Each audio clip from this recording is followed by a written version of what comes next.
the lungfish will carry us forward toward the next big step: tetrapods.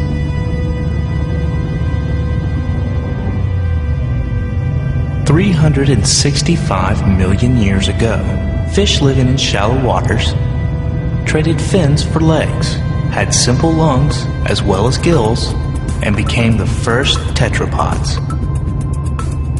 And by this time, plants and centipedes, and spiders and insects had been on land for 30 million years.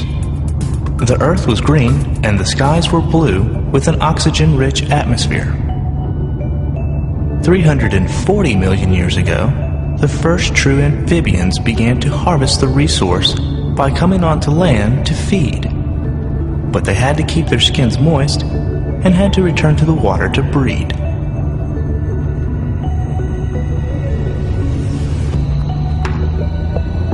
This is the earliest known reptile. It was about 8 inches long and looked a lot like modern lizards. Because reptiles have tough, waterproof skins, their territory wasn't restricted to damp domains of the amphibians. And by pioneering waterproof eggs, they could even breed without returning to the water. Amniotic eggs have been around for over 300 million years. The earliest mammal-like reptiles, called pelycosaurs, ruled the earth for about 40 million years and gave rise to the therapsids, one step closer to mammals. Therapsids are the direct ancestor of mammals. But before we say goodbye to reptiles, let's pause and look down their temporal highway. Their descendants include crocodilians, the dinosaurs, and the birds. Back to our own road, mammals are directly ahead.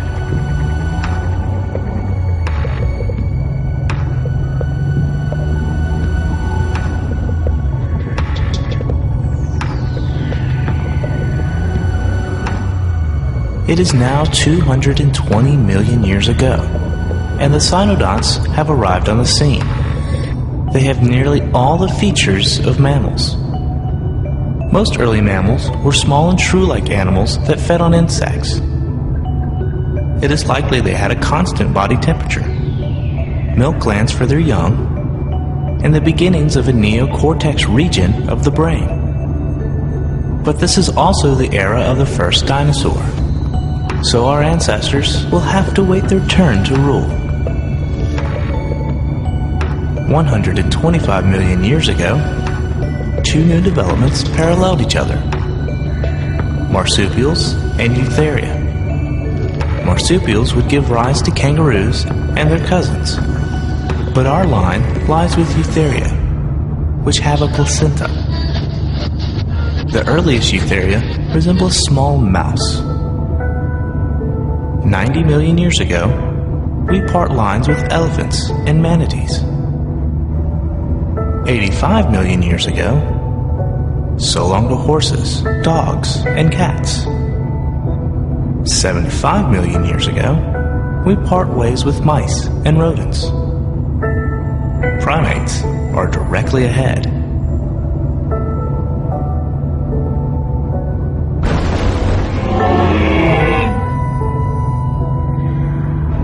It is 65 million years ago, and the dinosaurs just died.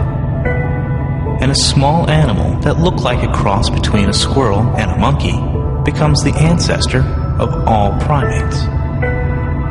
After a few million years, Old World monkeys are clearly recognizable, and they have had a good run ever since. 25 million years ago, the first of the lesser apes appeared. Once again, we have to slow down. So the lines passing underneath us now represent 100,000 years apiece. 15 million years ago, orangutans appeared and the gibbons split off. 13 million years ago, our ancestors split from the orangutans. 10 million years ago, we split from the gorillas. 7 million years ago, we split from the chimps and bonobos.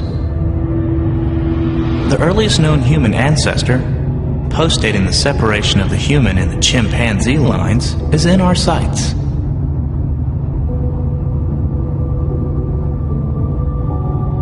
Humans are dead ahead.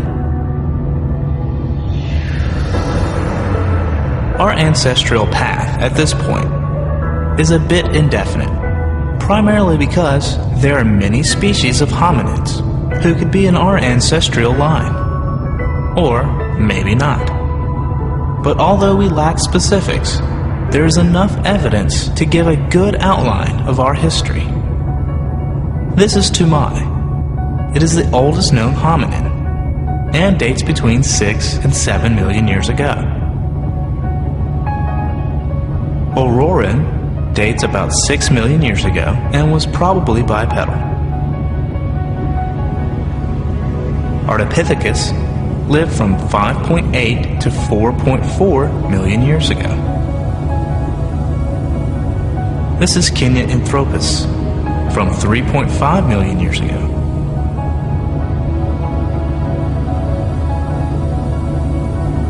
This is Lucy, an Australopithecus afarensis from 3.2 million years ago.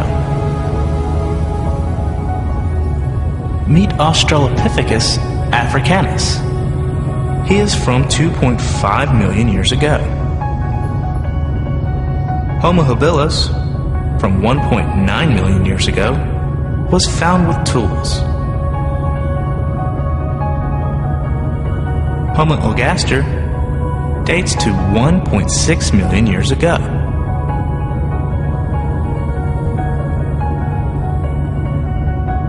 Homo erectus lived from 1.8 million years ago until 300,000 years ago. This specimen is from 500,000 years ago.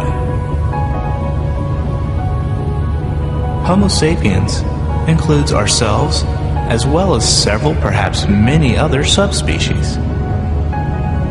This is our close cousin, Neanderthal, who lived from 230,000 years ago to just 30,000 years ago. They buried their dead as long ago as 100,000 years.